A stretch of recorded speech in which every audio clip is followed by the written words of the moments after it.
What's up, guys? So I told you that we would read some of the comments in the videos that we do, and obviously I was going to keep my word and read what some of your responses are. Of course, we end a lot of the stories by asking you a question because we want to keep you engaged. We want to know what you're thinking. We want to share your thoughts with the audience. So we picked some of the best answers for some of the questions in our videos, and I want to share them with you guys. So we did a video about teen pregnancy and whether or not parents had the, quote, talk with their kids. And we wanted to know what your experiences were. And we did get a really great answer from PL Spirit 81. This person says, I'm a victim of over-concerned parents. I had proper sex ed, so far so good, but then my mom thought it would be a great idea to buy this book, which was advertised as a revolutionary new method, etc. Well, it had a lot of positions in it, and it told me not only about BJs and anal, but several common fetishes and S&M. I was 12 and we didn't have internet yet. It was the early 1990s. That's freaking amazing, especially considering the fact that my experience was completely different. The only talk my mom had with me was, hey, one day you're going to have something called a period, and when you do, don't use a tampon, it'll break your hymen, and if it breaks your hymen, no one will want to marry you. That was literally the sex talk that I had. She gets mad every time I share that story, but Mom, come on, that's what you talk to me about. All right, so then we also did a video about South Korea and some of the extreme plastic surgery that occurs there. And the question was, what are your thoughts on plastic surgery? Is South Korea taking it too far? Well, Richard K actually gave us some insight and some perspective from the Korean community. He says the following. As a Korean guy, I want to defend my fellow Korean women and say that a little plastic surgery like double eyelid surgery or rhinoplasty, which is a nose job, is perfectly fine. But then I saw these pictures and damn, those are way too extreme. If you need to carry around a certification card to verify your identity, there's something wrong there. I know most Korean women do not go that extreme, so I'll say they are not representative of a plastic surgery trend in Korea. Still, it's scary to think that these women might go out there and marry someone who has no idea about what they really looked like, and then they'll have children that look like gremlins. Shit. Demand to see their high school yearbook photo before you tie the knot. So I think Richard K makes a good point about how, genetically speaking, you're going to be lying to someone that you marry, so you might want to come clean about that. But I still believe that it is a woman's right, or a man's right in some cases, to make those decisions for themselves. If it makes you feel good about yourself, go for it. As long as you know that it's not going to fix every single problem in your life, do you. Do what makes you happy, do what makes you confident. And of course, whenever it comes to relationships, yes, you're right. You want to be as honest as possible. Honesty is always the best policy because you can actually be yourself and not worry about hiding something.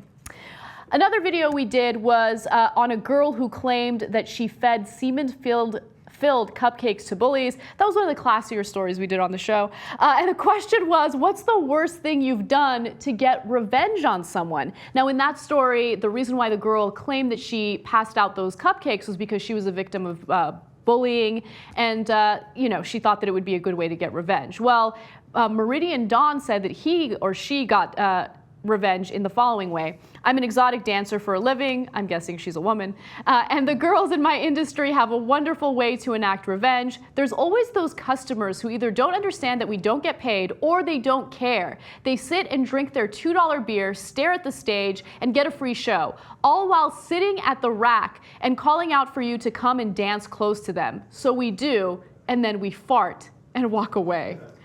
Damn. That's all I have to say about that.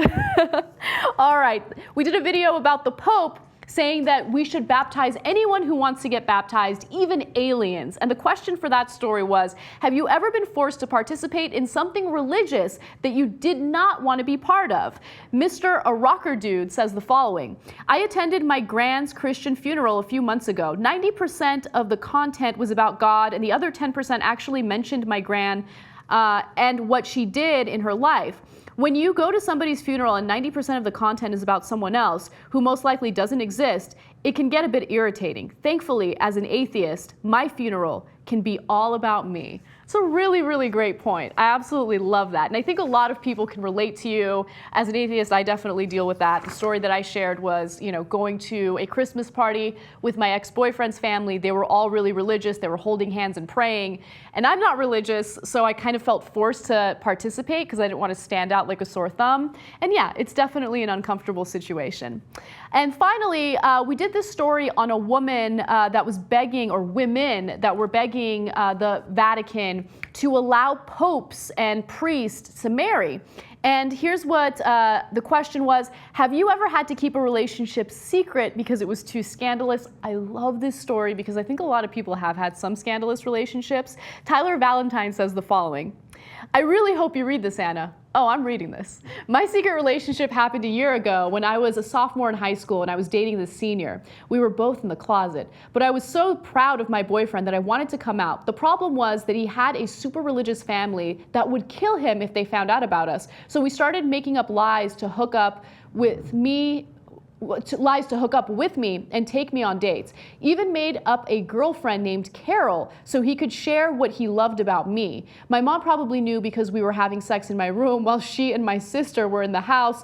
No lock on my door. Damn, that's pretty freaking risky. And she would go to the other end of the house. In the end, he dumped me because I wasn't religious. Well, Tyler, you're better off. You definitely want to deal with someone who is able to stand up to his family and be true to who he really is. And I love that you shared that story, and I'm really, really grateful that you guys gave such great insight into your personal lives and into all these different stories we do on The Point. So remember, when I ask you guys to share your thoughts and your comments, we are reading them. We absolutely love you guys. Thank you so much for watching The Point, and we'll see you soon.